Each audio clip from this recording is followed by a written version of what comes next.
A few years ago, I came home from school and I logged online to find out that there was going to be a Rurouni Kenshin anime 15-year anniversary celebration with what felt at the time as a revival to the franchise.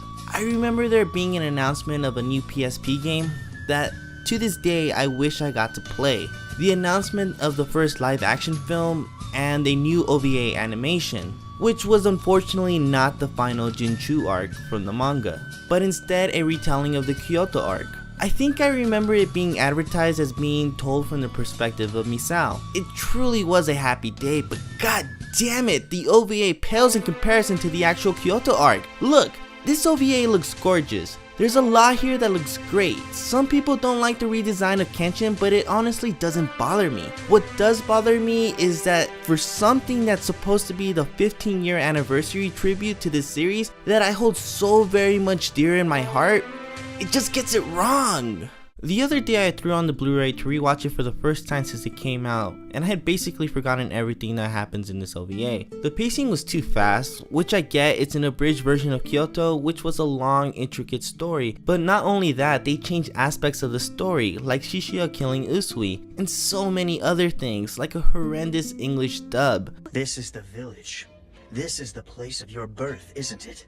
Makoto Shishio. But the moment that this OVA just ultimately failed me, because I wanted to actually love this, was the fight between Kenshin and the Jupongatana broomhead Cho. Kenshin's Sakabato had been destroyed against Sojuro, and so Kenshin seeks his swordsman's son, Seiku, to see if he can craft him another sword. Because of this, a string of events happen that end up with Seiku's son Iori being kidnapped by Cho, who uses him as a hostage to get his late father's final sword. After Kenshin gets word of the kidnapping, he immediately rushes to try and save Iori. Even though he was swordless, Kenshin still fights with his sword sheath, which is the cover of the sword. Eventually, Kenshin is no longer able to use the sheath to fight Cho anymore, and so he's left utterly defenseless. The boy's father dives into the battlefield to get Kenshin a sword, and this is where the OVA fails in comparison to the anime and manga. Seiku finds his father's last sword in the shrine and he unsheathes the sword and looks at it himself. He then runs back outside and yells to Kenshin and tells him, "This sword is for you," which completely undercuts what Watsuki wrote to play out. By yelling this, Kenshin takes the sword and is prompted to open it to see what he meant, which as we all know is a reverse blade sword. Kenshin then does a poorly directed animated twirl that originated from the manga. Also, since I've mentioned it, if they've already taken liberties with this retelling, why did they include the twirl? There was no need for it, and it was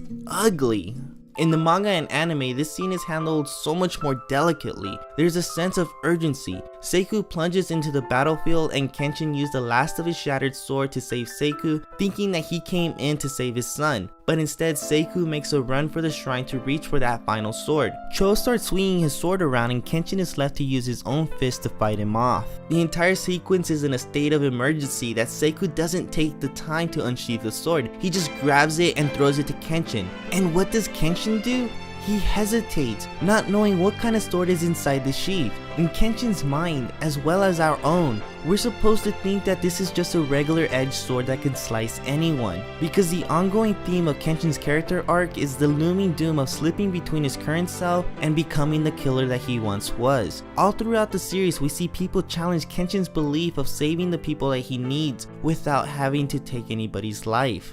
And in this instance, everything that he's worked to prove, to fight for, could have been lost. Once Cho declares that he's going to kill the child, Kenshin starts to yell because of what he's forced to do. He swiftly makes his way for Cho. Cho's sword comes in from behind Kenshin, which causes Kenshin to do the swirl. And in a fit of rage stretching between his two personalities, the Batosai and the Rurouni, Kenshin unleashes his Batojutsu technique, unsheathing the sword for the first time on Cho and slashing him. In the next scene, we are shown Kenshin just standing there with the sword in his hand, everyone in shock at the thought of Cho being killed by Kenshin, a lifeless Cho just laying on the floor, and finally Kenshin with his sharp eyes of the Batosai. The moment that Kenshin's blade connects with Cho is replayed to really make that moment sink in with us, all while a suspenseful track from the OST plays. Kenshin's eyes return back as he tries to process the thought of breaking his vow and murdering for the first time in 10 years. When Seiku comes running and yelling at Kenshin to look at the sword, that is when we find out that the sword is in fact a Sakabato. a reverse blade sword, and Misao points out that Cho is alive. The OVA clearly rushed this scene because of its overall length and all the stuff that it needed to include in its condensed narrative. But the scene is a pinnacle moment for Kenshin because this was the first instance where Kenshin was left completely defenseless, and it was a do or die moment for the child he was trying to protect. The only thing he had was his foreign sword that was given to him in the heat of battle. He wasn't thinking of his oath anymore, he couldn't possibly. He knew that Iori was going to die if he continued to hesitate. The OVA failed to communicate this with us by simply having Kenshin unsheath the sword before using it on Cho. And to add fuel to this atrocity, Misao saving Iori also weakens the situation because now Kenshin doesn't have to worry about Iori. The entire scene is completely undermined in this OVA, and that is why this new Kyoto arc fails at retelling Kenshin, and it fails at celebrating 15 years of Kenshin. Thanks for watching.